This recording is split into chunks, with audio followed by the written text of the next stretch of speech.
And it's the analogy of thinking about the cycle of racism as kind of like the moving walkway at the airport, right? So if you imagine yourself at the airport stepping onto this moving walkway, and if we think about the fact that there are policies and practices that have reinforced racial hierarchies, that reinforce racism in our society, we may not be personally responsible for those policies and practices, but they're in place. And even someone who says, you know, I don't have animosity toward other people, I don't have prejudices that I'm aware of, and I'm being intentional in saying that I'm aware of, right? Because we all have prejudices, but even somebody who says, you know, I feel as though I am not reinforcing racism in the world, I'm trying to be, you know, someone who embraces equity, all of that.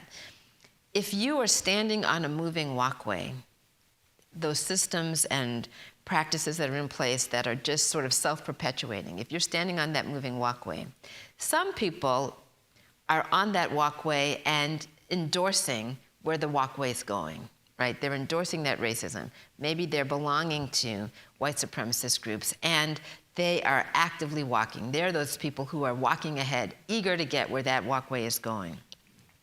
But there are other people who are just standing still. And those people who are just standing still may not want to go where that walkway is going, but if you're just standing still, you're going to end up there.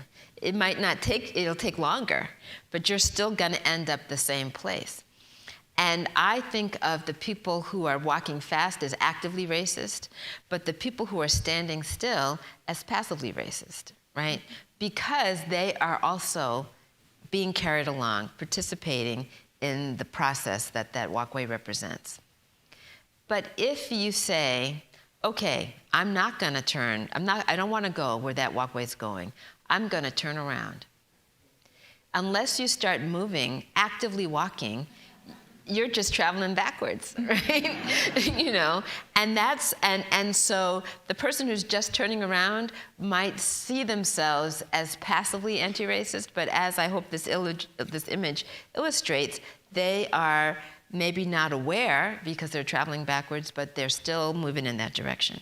If you want to interrupt that process, if you want to interrupt the cycle, you have to be intentional and active. You have to be actively walking fast in the opposite direction in order to prevent ending up in that place.